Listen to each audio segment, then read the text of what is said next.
दुनिया की सबसे ऊंची इमारत बुर्ज खलीफा, जिसकी हाइट करीब 828 मीटर है।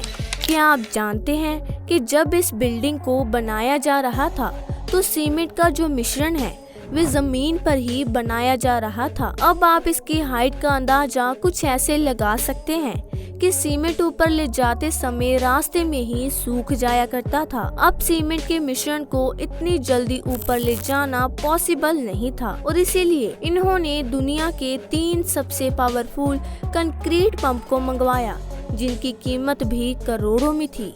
अब दोस्तों, इसके अलावा क्या आप जानते हैं कि बुर्ज खलीफा की जमीन के नीचे कितना सारा सरिया डाला गया है? आखिर क्यों बुर्ज खलीफा के काम को बीच में 1.5 सालों के लिए रोक दिया था? और आज के टाइम पर बुर्ज खलीफा की एक दिन की कमाई कितनी होती है? इन सभी सवालों के जवाब जानने के लिए आप बस वीडियो के लास्ट तक हमारे साथ बने रहिए। तो चलिए दोस्तों, वीडियो को शुरू करते हैं। दोस्तों, अगर हम बुर्ज खलीफा के टॉप फ्लोर की बात करें तो वहां से कहा जाता है कि पड़ोसी देश ईरान को भी देखा जा सकता है। वैसे तो इस दुनिया में बहुत कम लोग हैं जो कि बुर्ज खलीफा के टॉप फ्लोर पर गए होंगे और वहां पर जाकर खाना खाया होगा, क्योंकि दोस्तों वहां पर सिर्फ एक टाइम का खाना ही 7 से 8 लाख रुपए में पड़ता है। बुर्ज खलीफा की जो विंडोज है वह देखने में ऐसा लगता है कि नॉर्मल सा गिलास है, लेकिन दोस्तों आपको बता दें कि पहले यहाँ पर नॉर्मल गिलास ही लगाया गया था, लेकिन उस समय अंदर का टेम्परेचर 100 डिग्री तक पहुँच गया, जितने में तो पानी भी उबलने लगता है।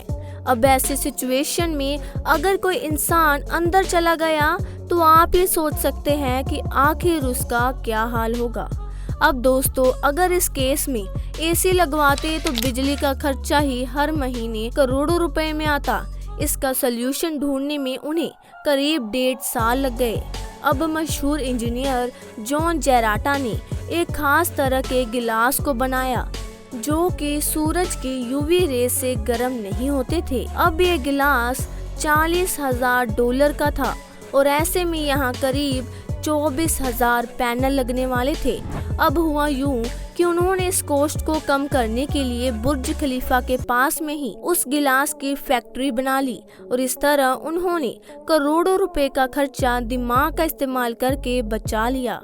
आपको पता होगा कि पहले बुर्ज खलीफा की जमीन रेत से भरी हुआ करती थी। ऐसे में आप सोच सकते हैं कि बुर्ज खलीफा जैसी अगर कोई ऊंची या फिर महंगी बिल्डिंग उस पर बना दी जाए तो वह कभी भी गिर सकती है और बुर्ज खलीफा तो उस पर खड़ा ही नहीं हो पाता। अब इसके लिए बुर्ज खलीफा के नीचे स्टील के हजारों टन के पाइप डाले गए ताकि बुर्ज खलीफा की फाउंडेशन स्ट्रॉन्ग बन सके। आपको बता दें, बुर्ज खलीफा के कंस्ट्रक्शन में 3,20,000 क्यूबिक मीटर कंक्रीट और 55,000 टन स्टील का इस्तेमाल हुआ। एक अंदाजे के हिसाब से देखें तो कंक्रीट और स्टील पाइप्स का ही वजन करीब 200 हाथियों के बराबर होगा।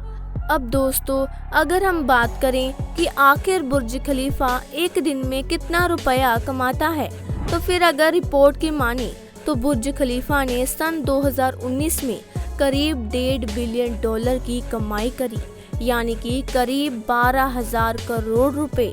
और अगर एक दिन की बात करें तो बुर्ज खलीफा हर रोज 32 करोड़ रुपए की कमाई करता है। इस बिल्डिंग को बनाने में ही करीब 6 साल का समय लग गया और एक रिपोर्ट के हिसाब से इसे बनाने में $1.5 बिलियन का ही खर्चा आया था। अब इसका मतलब है कि जितना खर्चा इसे बनाने में हुआ था उतना तो बुर्ज खलीफा 1 साल में ही कमा लेता है। और आप समझ गए होंगे कि आखिर बुर्ज खलीफा का दुबई की GDP में क्या रोल होता होगा।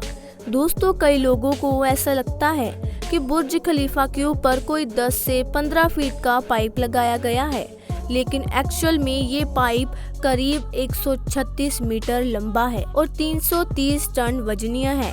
इस पाइप को इतना ऊपर तक ले जाने के लिए आज तक कोई भी क्रेन नहीं बनी थी, लेकिन अगर इंजीनियर्स ना होते तो शायद ही बुर्ज खलीफा जैसी कोई चीज इस दुनिया में खड़ी हो पाती। बुर्ज खलीफा के उस पाइप को 3 टुकड़ों में डिवाइड कर दिया गया और एक एक करके ऊपर ले जाकर असेंबल किया। आपको बता दें कि बुर्ज खलीफा की सिर्फ खिड़कियों को ही साफ करने में हर हफ्ते करोड़ों रुपए का खर्चा आ जाता है। वैसे क्या आपने कभी रियल में बुर्ज खलीफा देखा है? कमेंट करके हमें ज़रूर बताएं और इस वीडियो को लाइक करना ना भूलें। साथ ही साथ ऐसी और इंटरेस्टिंग वीडियोस को सबसे पहले देखने के लिए अभी हमारे चैनल को सब्सक्राइब करें, साथ ही बेल आइकन को भी ज़रूर प्रेस कर दें। तब तक के लिए बाय बाय।